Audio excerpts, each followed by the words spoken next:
Hey everybody, welcome to the call tonight. My name is Brad Doyle. I'm part of the business development team at Zenoa, and we're really excited that you could be on the call. We know one thing for sure, that if you're on this call, you're a leader and you're a builder and you want to make something happen with this business, and you couldn't be in a better place because Afa+Palu, Dr. Palu is our Chief Science Officer, and he knows more about Nuku+Hiva and Noni than probably anybody on the planet. And so it's really exciting when we can get him to take time out and really explain the science behind Noni and behind the formulation of Nuku+Hiva.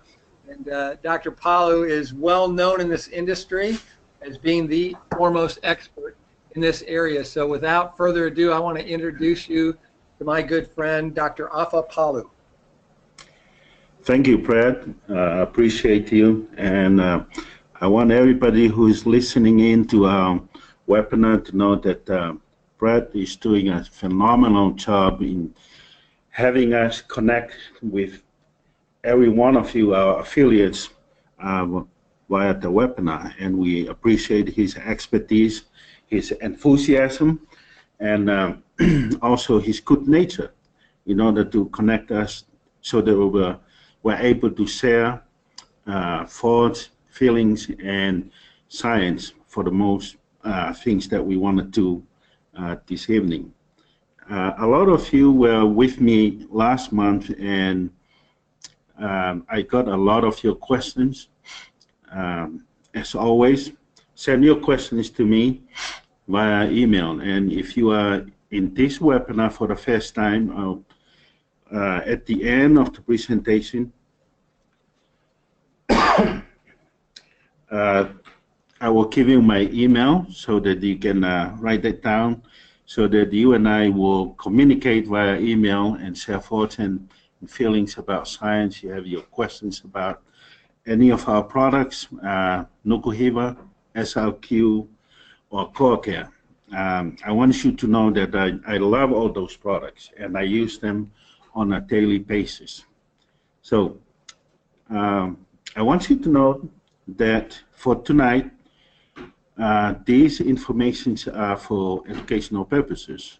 So we want you to be informed of our products and science in general when it comes to some of the things that we are going to discuss tonight. So this is part of the Advance+Noni+Science series. This is part 2. And the product Nuku+Hiva, I cannot say enough about the goodness of that product. It's truly a blend of traditional and scientific innovation. So tonight, I'd like to talk to you tonight about the evolution of vitamin C in the noni fruit and in Nuku+Hiva. Particularly, I wanted to put some emphasis on 3 things. I want to put some emphasis on the natures of vitamin C in the fermented noni fruit and the fermented noni nectar, and what is the hydroascorbic acid. And the last but not the least, I want to look at and share with you some information about the health benefits of vitamin C and the hydroascorbic acid. Okay, so in every meal, this is something new that we learned since we came to America, that you got to start with an appetizer. For us Polynesians, we don't start on appetizer, we just start on everything.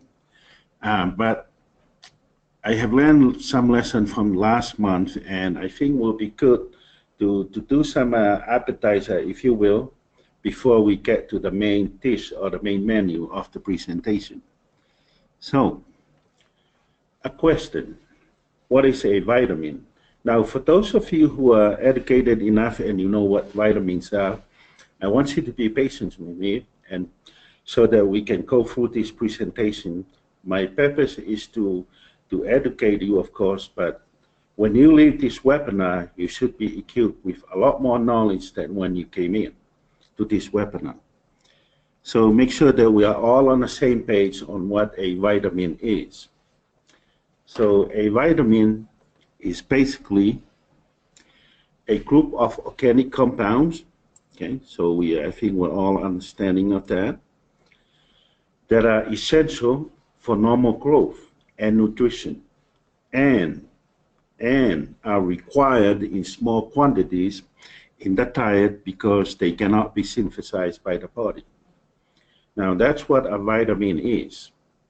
It's a group of organic compounds that are essential. I mean, we cannot live without it. And not only that, but because they are good for the normal growth and the nutrition of the body. And here's one part that sometimes we miss in, that are required in small quantities, okay? This is very important because there are some that sometimes they think that if I take 30 milligrams of this vitamin, maybe I can take 60 or 112 milligrams, maybe I'll get a faster result or much better. That is not the appropriate way of thinking, because the body only requires a small amount, and when you exceed that amount, the bottom line is that those amounts will be flushed down the toilet. If you excuse me for using that, but that's the reality. So we don't want you to be doing any of those. So this is why it's important that we all have the same definition of what a vitamin is and why they're important. And unfortunately for us humans, we cannot synthesize the vitamins in our body, okay? So now, again, why are vitamins important? Now that we know what vitamins are, why are they very important? Vitamins are essential micronutrients involved in many biochemical functions in the body to help it grow optimally, okay?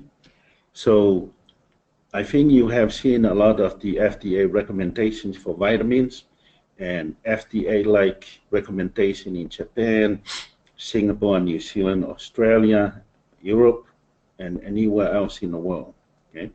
So it's very important that we make sure that we understand why those vitamins are important, okay?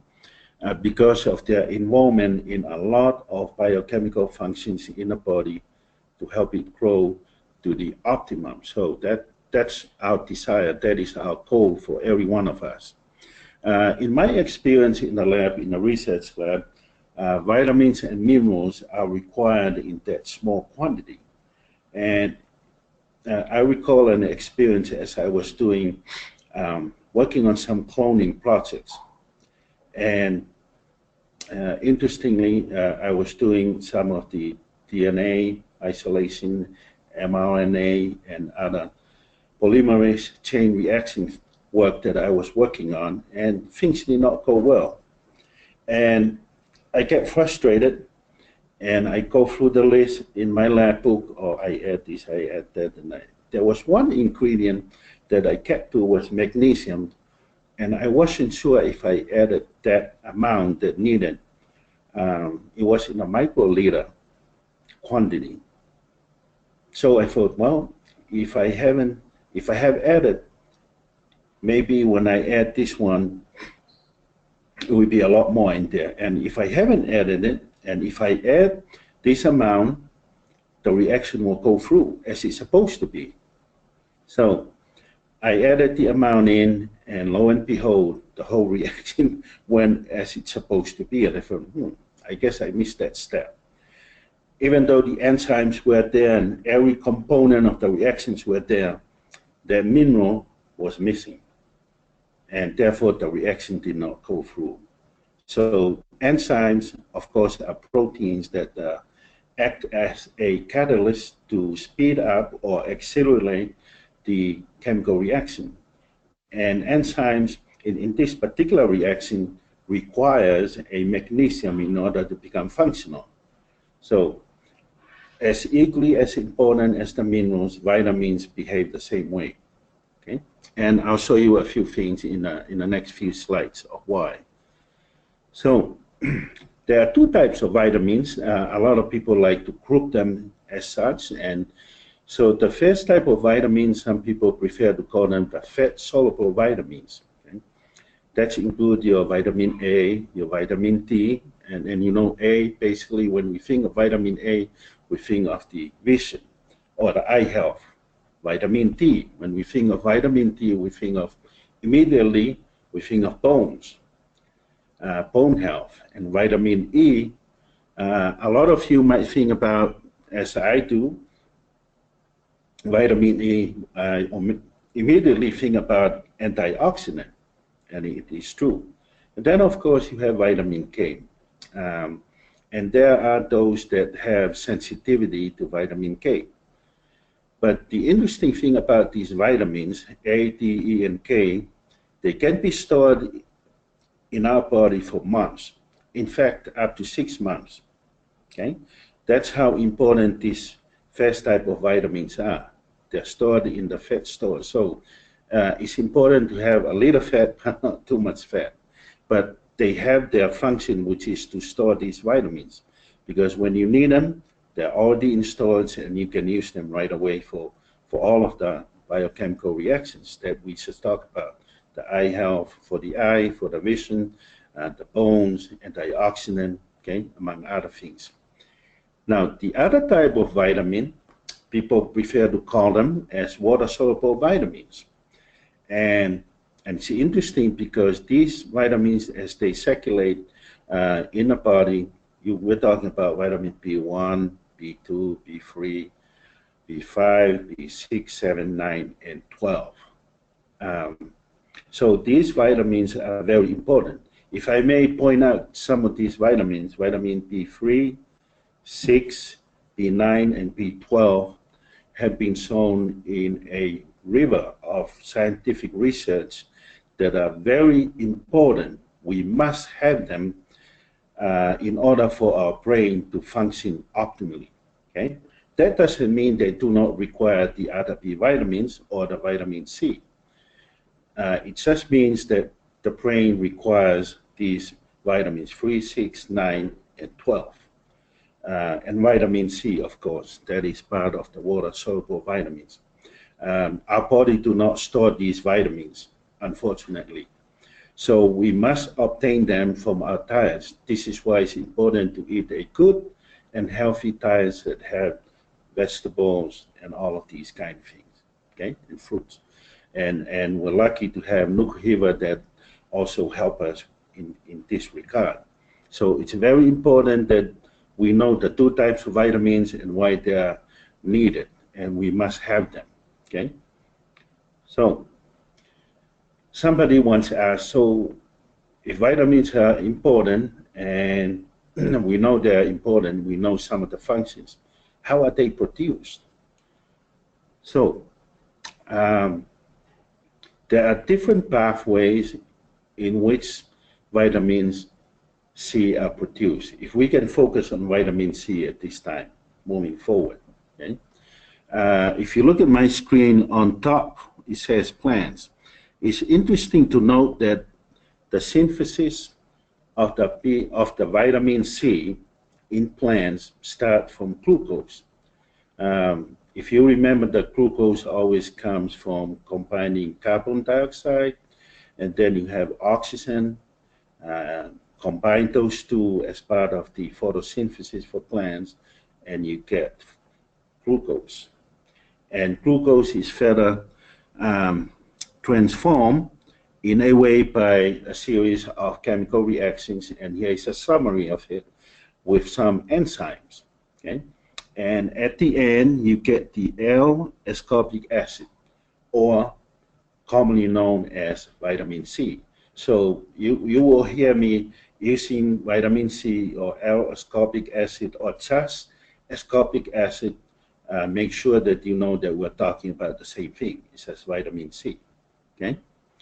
And interesting that is for plants. So in yeast, it involves a little bit of different enzymatic activities and some pathways. But at the end, it always comes with something very similar to what the plant synthesizes, which is ascorbic acid. Okay, so there are different pathway or a different way of making or producing ascorbic acid or vitamin C in plants compared to yeast, and of course, is different from us humans. Now, in us humans, there are different pathways of how the glucose are being broken down, okay? And there are two pathways here that it shows here on my left, it might be to your right, and the pentose phosphate pathway. So we won't talk about that pathway, but what I wanted to show you here is even in us humans, okay, remember I said before we do not synthesize vitamin C, but I wanted to show you here is the pathway that it could give us the ability to do that. However, the problem we have is we do not have the enzyme that make that last step of the conversion of what we started from the top all the way to ascorbic acid or vitamin C. Because of that inability, and we do not have that enzyme, we cannot synthesize our own vitamin C. Okay? So we must obtain them from our diet, fruits, vegetables, foods, and for us, in Nuku+Hiva, you have that in there, vitamin C. So that make sure that we all understand this part, that we do not synthesize vitamin C or ascorbic acid because of the lack of this one enzyme. Okay, therefore we need to have that in our diet and our food sources. Now, we haven't talked much about vitamin C, and we want to get in a little bit more than what we have done before. So what is a vitamin C? Vitamin C, as we alluded to earlier, is also known as L-ascorbic acid. Okay, it's a water-soluble vitamin. This confirms what we have talked about in a few slides before, and they are naturally present in some foods and fruits. Okay, so now I want you to pay attention to that box that I boxed out, because those are very important to remember. You have a OH on the left and OH on the right. And when you see this structure and have those in there, you say, oh, aha, I'm looking at a vitamin C chemical structure. Okay. Now, what is a dihydroascorbic acid? Perhaps some of you guys have not heard this terminology before. I hope that a lot of you have heard of it. But dihydroascorbic acid is an oxidized form of ascorbic acid. Okay, so in other words, dihydroascorbic acid is an oxidized form of vitamin C. Now, I highlight that part again because now you see the H's, the hydrogen on both sides are missing, and there is a reason why that this structure or this compound is called dihydro, meaning the hydrogen has been removed. Two of them have been removed. So if there is something that is removed, somebody is taking care of it. There is another enzyme or coenzyme that actually accept those hydrogen. Okay, so if they are removed, that's why you call them they're oxidized, and meaning a lot of times they're more active than the actual compound vitamin C itself. And we will see towards the end that about that case. Okay, so in order to make sure that we are thinking on the same way and understanding, here's how you put them together, like what I alluded to earlier. Ascorbic acid, you have those hydrogens here, and then the dihydroascorbic acid, those hydrogens have been removed. And it shows in here when I go from my left to my right, going from ascorbic acid to dihydroascorbic acid, I've been oxidized or losing 2 hydrogen. And if something somewhere will give me 2 hydrogen, I will be reducing myself to become kind of like normal again. Okay, or back to ascorbic acid. Uh, so vitamin C oxidize, lose to hydrogen, become dihydroascorbic acid, and if it is reduced, then it gets back to ascorbic acid. It's almost like the movie There and Back Again.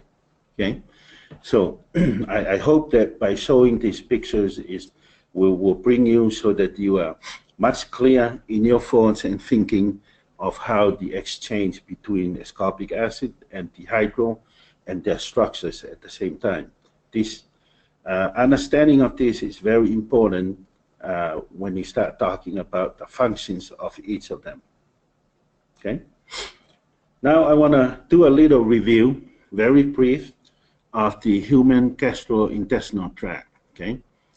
So I'm sure that all of you are familiar with it, but just a quick review because it will make sense when we start talking about how vitamin C and dihydroascorbic acid, how they behave and how they function.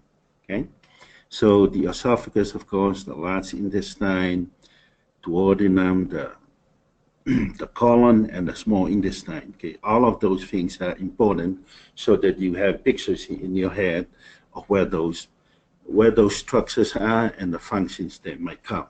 Now, I want to point out that in the small intestine, that majority of the absorptions in anything that you digest are absorbed in there.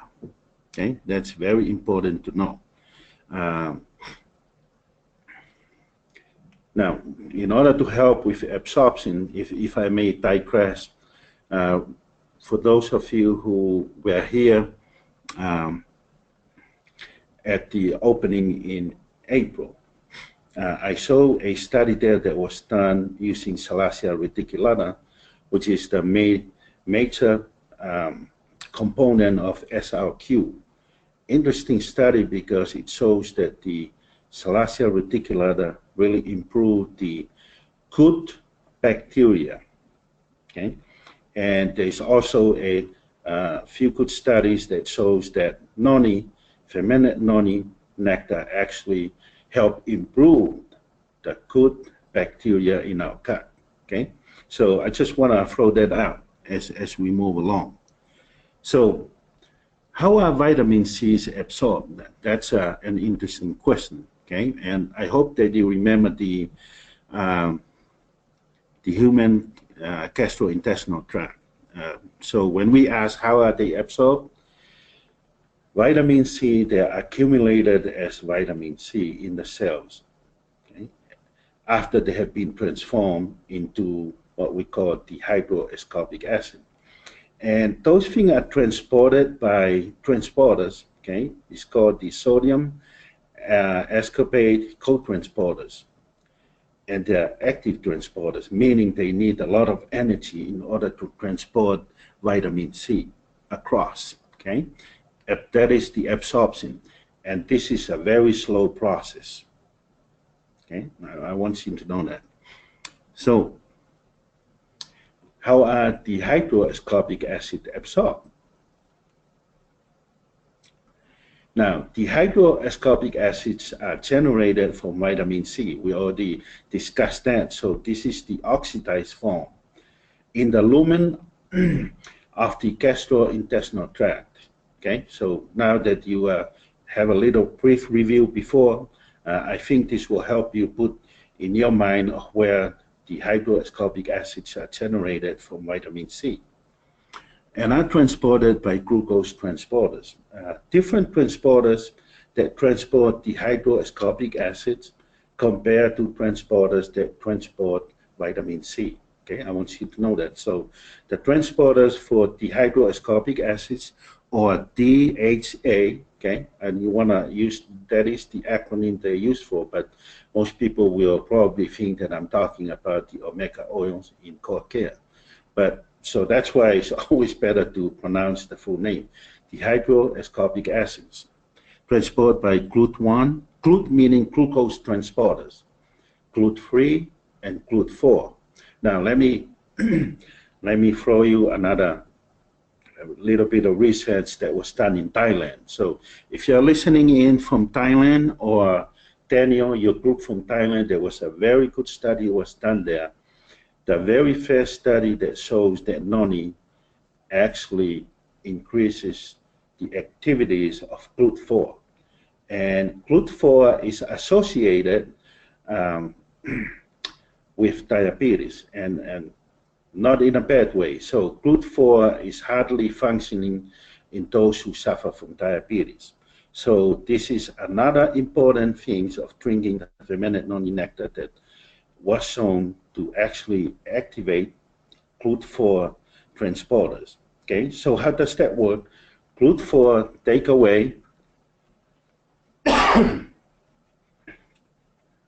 the blood sugar that's in your circulatory system, okay, in the blood vessels. It takes that away from the circulation and put it into the cells. So it acts the same way here. It takes vitamin C from the lumen of the gastrointestinal tract and then transport them into the cells. Okay, so they act. So this is a transporter that does not transport just one thing. I try to think of this kind of like the DHL, kind of like a lot of those companies that transport packages and things like that. Okay, so the one I'm familiar with international from the islands is DHL. Of course, we have a lot more companies now, but that's what they do. They don't just transport certain things. They transport a lot of, sometimes a packet, sometimes letters, sometimes you know, a big drum of noni, those kind of things. Okay, so the GLUT4 transporters is very important, and because it helps to transport the vitamin C from the lumen all the way to the cells. Okay, and from the cells, the blood circulation system will transport them everywhere else in the body for their activities. Okay, and this is a very fast transporter. Okay, 10 times faster than the transporter that transport vitamin C.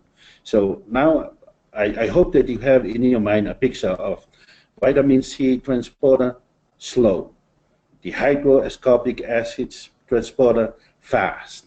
Okay, that's the bottom line for those two. And they're absorbed in the small intestine, and then they're reduced back to vitamin C in the cells. Okay, let me summarize those. So the hygroascorbic acids are very important, and they have their own transporting system, which are much faster, in fact, 10 times faster than transporters which transport vitamin C from the lumen of the gastrointestinal tract to the cells. Okay, so the hygroascorbic acids are abundant in the human diet. I have looked at a lot of research of a lot of the foods, and even though the researchers have stated that noni by far that I have seen has the most, okay, of the hygroascorbic acids in the human diet. Now I want you to remember that vitamin C or ascorbic acid are transformed in the body, it means oxidized, become the hygroascorbic acids, and are also changed back as it transport to the cells to become vitamin C. Okay, kind of like there and back again. Now, I want to true or false. Okay, there are ascorbic acids and the hygroascorbic acids in the noni fruits and in the fermented noni nectar. Okay, so true or false? If some of you say true, you're doing great. Okay? For those of you that say false, I hope that in the next few slides you will be able to be convinced 100% that this thing is true. Okay. Now, I'd like to get to the main dish. The main dish is the core of the presentations for tonight. And and I hope that you will send me questions on the appetizer that we have and also for the main dish. Okay, so let's look at this very closely. Now, there are a lot of researchers that have identified vitamin C in the green noni fruits. Okay, some of them said, well, what we have seen there about 33.5 milligram per 100 gram of vitamin C. Okay, so 35.5 milligram of vitamin C in every 100 gram of the green noni fruits. Some researchers have put the numbers as high as 155 milligrams of vitamin C per 100 grams of the green noni fruits. Okay? So it's important to note that it ranges from 33.5 to 155 milligrams per 100 grams of the green noni fruits. Okay? There are a few things that I want to say more about this in the noni fruit. If you see the picture, it started from the one on the top. Then, of course, here is one of the fruits. If you see the picture and my cursor, that the white is running around it, this is the noni fruit that is used for treatment of babies. Okay? In fact, this is the size of the noni fruit that my grandmother treated me on the first day that I was born and developed some kind of difficulty in breathing, and we left the hospital the following day. Okay? It's interesting to note, though, that in this noni fruit, they're high in scopolamine and quercetin, among other phytonutrients. Okay? And vitamin C, as you go down, okay, in the picture now, you see this noni fruit. There's another that should be between that noni fruit and the ripe one. There's another one here that should be here. Okay, I could not find a picture that will demonstrate what I want to talk about. Vitamin C increases as it goes here, and there's a one missing here that we call the motomoto stage in Tonga. Okay, that's a mature one. When it turns into ripe, this one, the vitamin C has dropped down. Okay, so now one of the things that we all need to know and understand. So if I get a noni fruit that is high in vitamin C, it means that I picked a very green noni fruit. Now, there are a lot of problems with that. The first problem is, if you pick a very green noni fruit, a lot of times, in most cases, they turn black and they're rotten faster and have a lot of fungus that are growing in there, compared to the noni fruit that is ripe, like the one that shows here at the bottom of the picture. Okay, so that's, I want to give you a little bit of that knowledge. So the next time you see a noni fruits like these, I bet you'll not look at them the same way you used to before. So at least I hope so. Okay. Now here's another thing about the green fruits. If you pick the fruit in this case, you will hardly see any of the iridoids that are in the noni fruit. Okay. Of course, the two major iridoids in the noni fruit are the AA and the DAA. Okay. So, but you will see a lot of the iridoids on the ripe noni fruit, like you see in here. This is the right stage and the right type of noni to pick. In fact, for the growers that we work together, that's the instruction that we give them right here. We don't need to have any type of green in it. It's got to be yellow and translucent.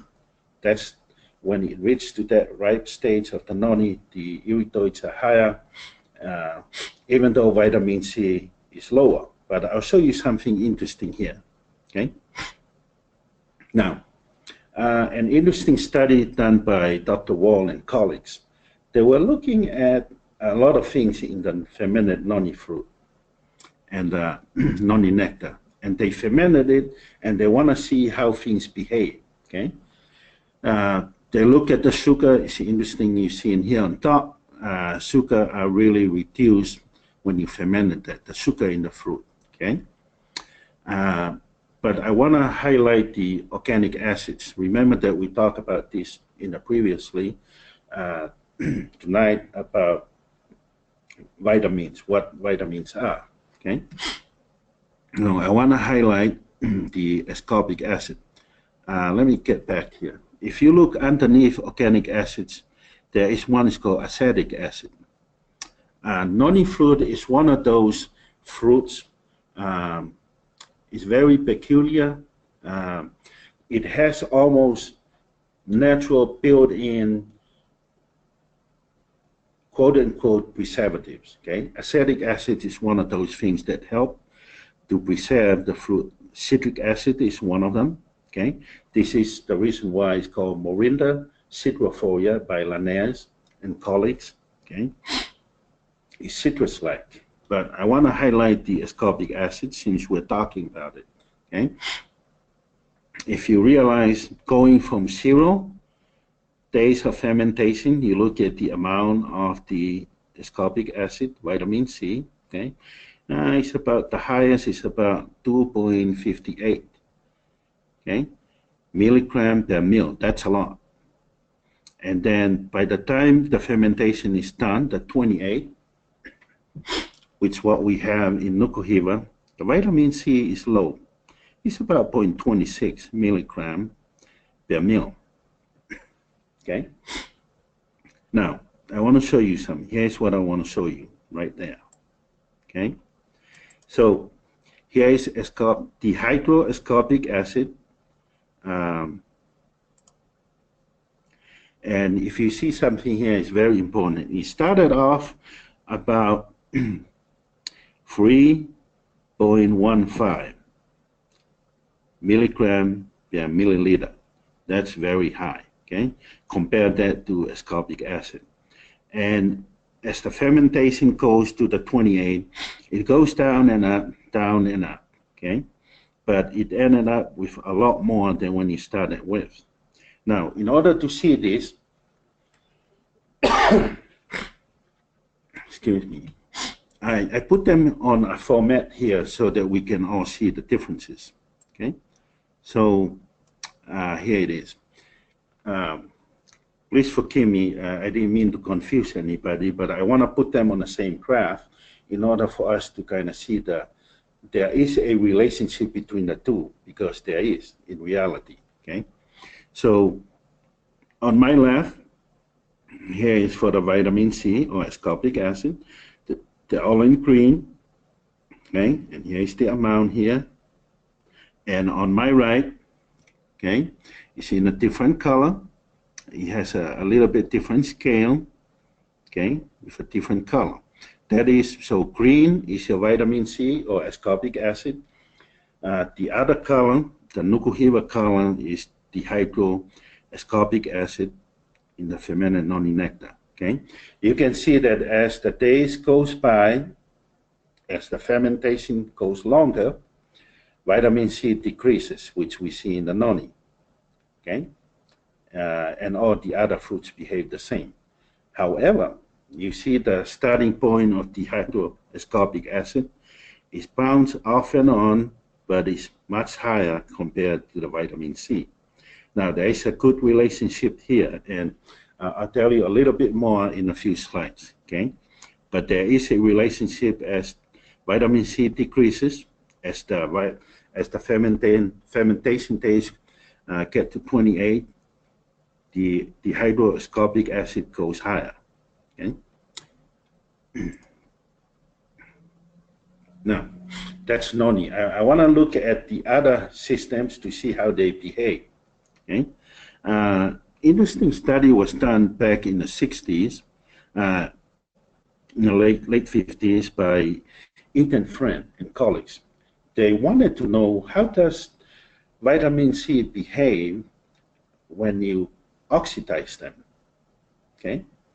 And what are the and how do the oxidized product of ascorbic acid behaves.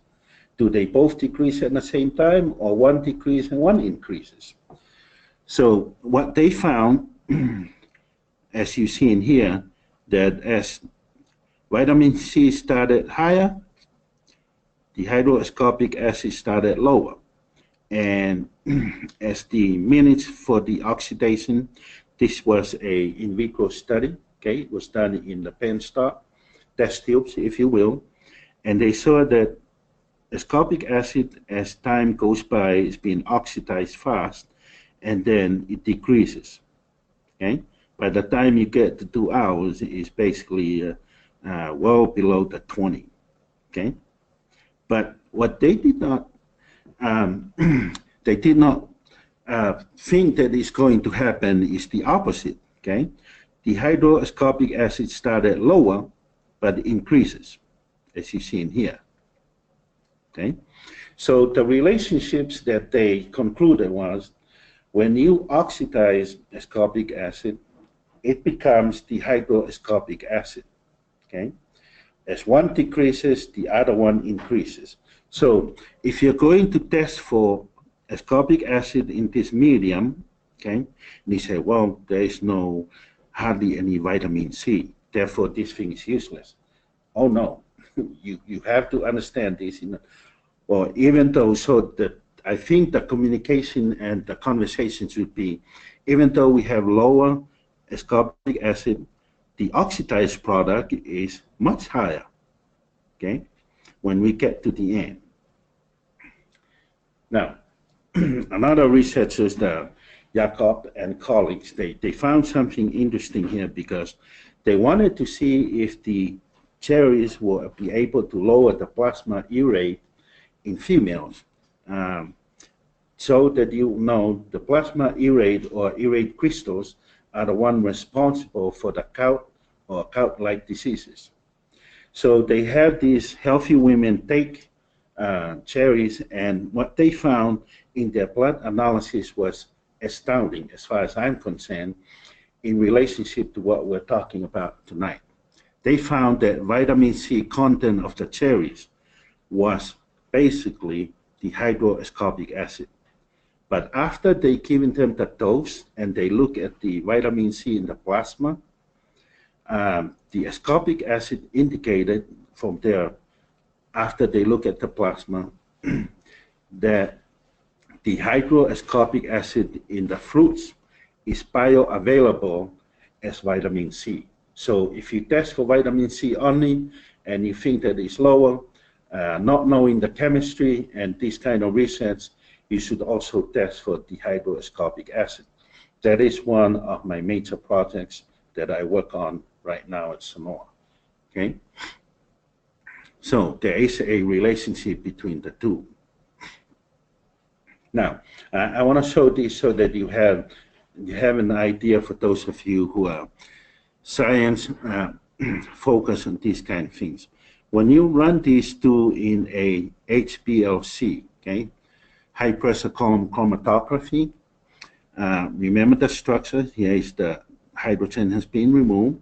Here is the reduced form. Here is the oxidized form. Therefore, I'm looking at the hydroascorbic acid. That's number 2. In this picture, this is your vitamin C or ascorbic acid because it's in the reduced form. When you see them in an HPLC, here's what you see. The reduced form, I mean the oxidized form, is much lighter, if you think of it that way. Therefore, it will show up first, okay? Compared to the one that is a lot more heavier, that will show up second, okay? So the numbers on top 1 and 2 is just for the purposes of telling you which one is vitamin C and which one is the hydroascorbic acid, okay? I just wanted to give you a little bit of experience in some of the things we do in the lab previously. Now, now that we get to this part, the hydroascorbic acids are abundant in the fermented noni nectar. Okay, that's the conclusion that we have. So think of it this way. When I take vitamin C from any sources, it will be oxidized into the hydroascorbic acids. vitamin C are transported slower, the hydroascorbic acid are transported faster. When I drink my Nuku+Hiva, since it's abundant in the feminine noni nectar, not only that my vitamin C in the noni will be oxidized into dehydro, but I already have the hydroascorbic acid. So I will have a lot more of those antioxidants, among other things, in the body. Okay. Now, just to summarize, all of the different components of Nuku+Hiva, each one of them have their own level of vitamin C. When you drink them, they're changed into DHA, or dehydroascorbic acid, and then from the lumen of the gastrointestinal tract, they are transported, some of the vitamin C that are there, but majority are DHA, or dehydroascorbic acid, into the cells where they are being converted back into the vitamin C. Okay.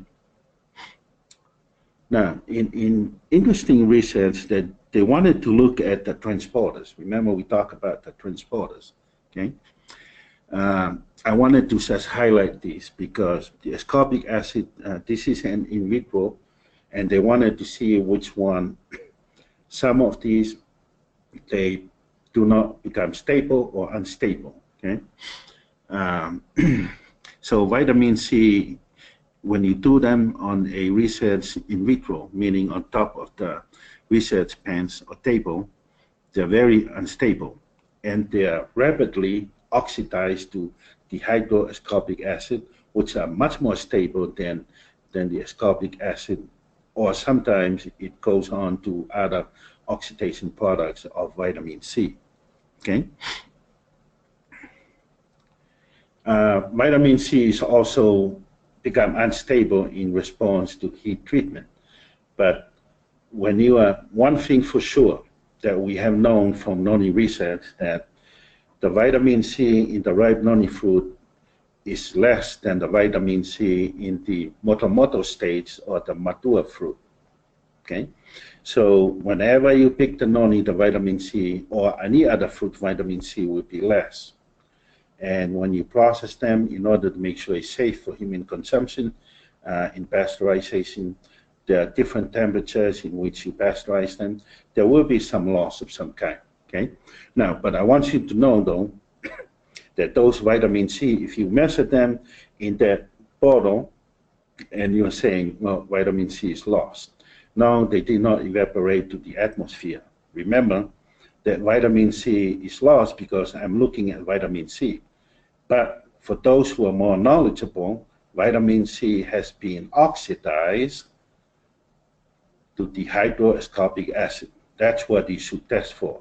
That is one of the projects that I was referring to. Okay. I don't think we'll skip this one. Now, here is vitamin C. So briefly, just touch on some of the health benefits. Okay, vitamin C is very important. I want you to know that research have shown that the older we get, everybody knows that less collagen we have. Okay, in wound healing, you need a lot of collagen in order to make sure that the wound are being repaired properly. And collagen is what we call cytoskeleton. They help with making sure that things are in a certain way in the cells. Okay. Interestingly, the process of producing collagen does not go forward unless you have vitamin C. And we all know that vitamin C has antioxidant. But if we come to the conclusion that vitamin C jobs or vitamin C benefits is only for antioxidant, I want you to know you'll be sadly mistaken. Okay? So now here are some of the other benefits that somehow related to the antioxidant. Okay?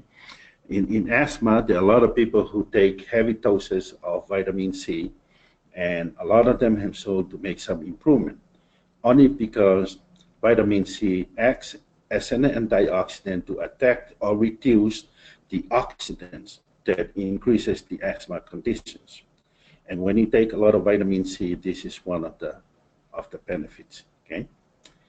Now, if you look at cardiovascular effects, there is a negative relationship between vitamin C and bad cholesterol, as we call them LDL, okay? Meaning that the more vitamin C I have, the less LDL that I will have in circulation in my body. The less vitamin C I have in my diet or anything, the more LDL or the bad cholesterol I'm going to have in my body. Okay, that's why we call them a negative correlation or negative relationships. However, there is a positive relationship between vitamin C and the good cholesterol. That's a good thing. More vitamin C I have, the better off the levels of the good cholesterol I'm going to have. Okay, so that's a good thing. Now, research have shown that vitamin C actually help relieve some of the problems that or delay the onset of what we call the neurodegenerative disorders or NT. Okay? Vitamin C plus vitamin E, remember we talked about vitamin E and vitamin C before, to help delay the onset of Alzheimer's diseases. There are a lot of research have been done in this case. Okay? Vitamin C and your melatonin to help reduce the LPO, one of the oxidants. Okay, that are not, we do not need to have the LPO because that will lead to a lot of bad cholesterol among other things. Okay, so important on vitamin C, they're distributed. I want you to know this because there's something interesting here.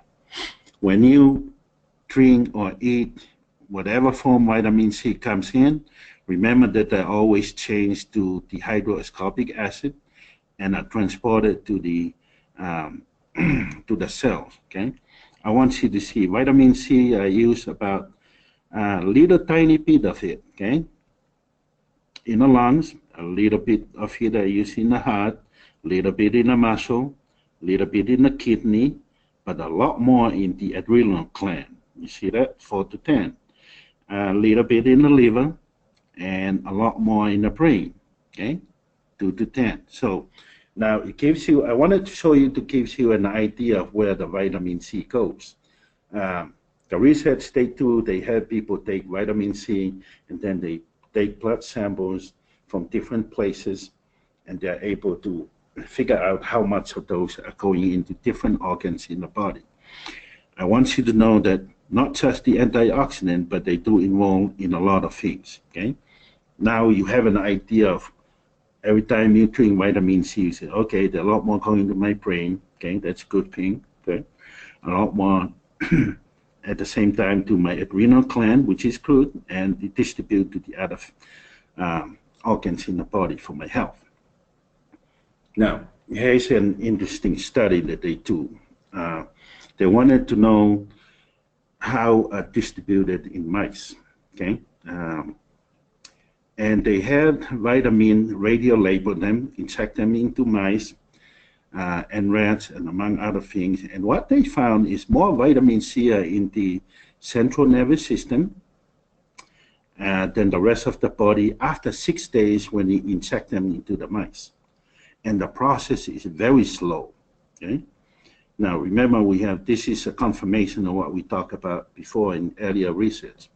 The hydroascorbic acid, inject them into the mice. The more the hydroascorbic acid in the central nervous system than the rest of the body after 2 minutes now. Remember, 2 minutes compared to 6 days.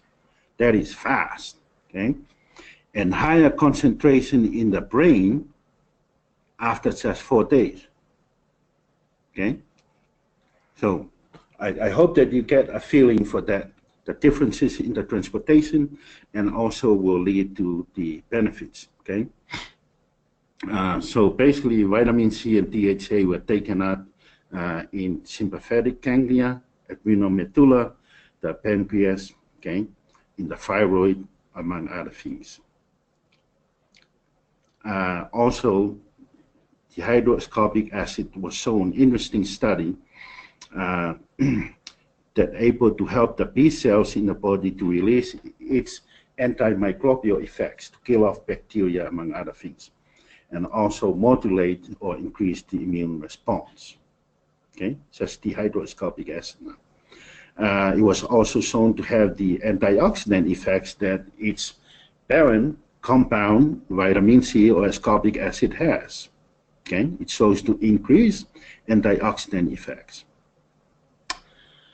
I think we already talked about this one, so now true or false? Vitamin C only functions as an antioxidant in the human body. How many of you say it's true? How many of you say it's false?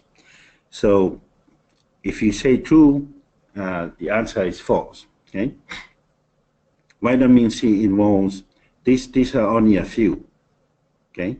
Collagen production, protein metabolism, biosynthesis of L-carnitine. This is very important. Biosynthesis of some of the neurotransmitter. Okay. Antioxidant, we're familiar with that. Immune function, yes. Absorption of other non-heme ion and other diseases that improves. Okay.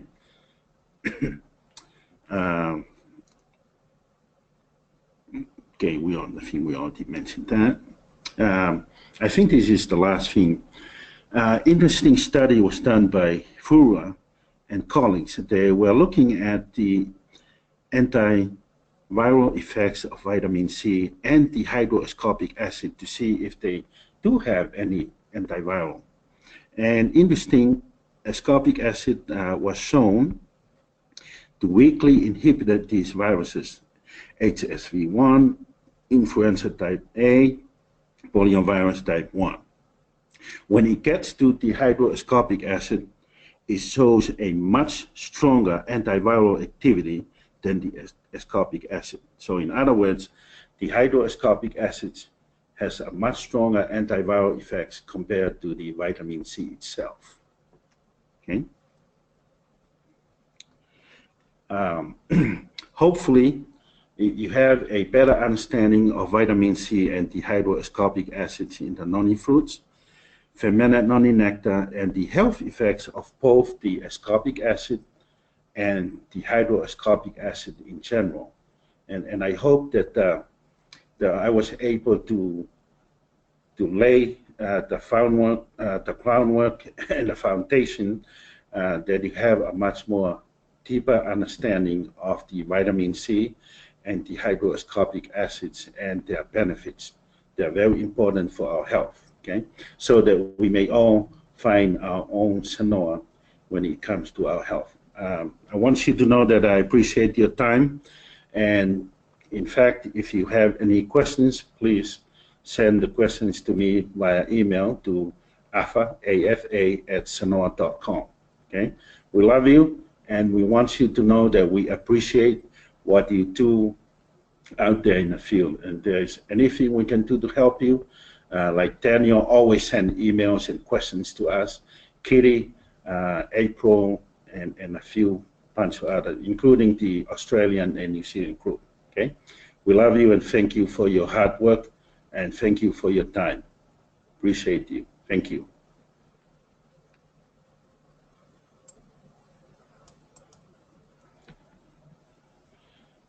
Hey, Brad.